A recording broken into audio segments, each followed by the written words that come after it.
Ladies and gentlemen, affiliates, one thing that we make sure that we do is put money in your pockets. Number one, I want to get into sales. Right now, I hate going into the regular pitch, sell this, sell that, etc. No.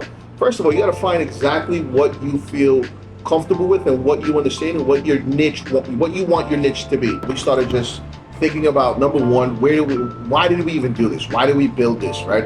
As far as to what was our mindset when we did so, you'd be surprised how many people we've met, young entrepreneurs or young people that just want to become entrepreneurs. You have a negative background. You want the money that's going to make you money. There's a reason why you want the 250. Everyone else in our space declines you. Now, we're willing to go ahead and provide you the funding. However, you have to be willing to provide us the information, or us and the lender, the information needed to be able to prove that you're an owner. If the client doesn't qualify for funding on the business side, we then go ahead and pivot to do they own real estate. It was a client, and the client started the business when she was 17 years old. Now, you can't blame a young entrepreneur for doing the right thing, starting a business. Great business. There are a lot of young entrepreneurs now. Unfortunately, this entrepreneur had to understand that she had to build her personal credit up before she moved forward with any type of financing. What I mean by that is, unfortunately, she only had one credit card that was an individual user that was a $300 limit. Right now, this young lady has a business, does consistent revenue, does about $20,000, $30,000 a month. They started going into the slow season, so we couldn't do anything revenue based. I guess her partner was just her dad, was only set on an SBA loan. Not sure why, but maybe they saw something online. Maybe they saw something that now they think that, I don't mean to sound rude, but that they think that they deserve. It's sometimes just being able to qualify for the program. And that's one of the things at times when we say, hey, the deals decline. And I understand every broker fights for their clients, as you should. Sometimes we just have to understand when we should be able to go ahead and pivot out of that. And it turned out that the parents owned the house. I think it was a real estate property.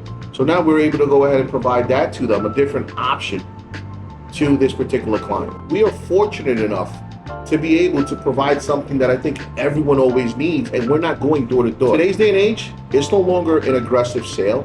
It's no longer a car salesman mentality, right? Which is what everyone associates sales with. That's right. Right now is more education. Yep. Consultation, education, understanding the programs. What can I do for you? Listen, this is what I can. Look at what programs I have available. I will be able to go ahead and tell you more later on. There are so many products we go through before we say decline.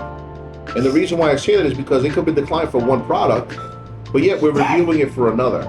The client may or may not have revenue coming in, but they have a 700 score.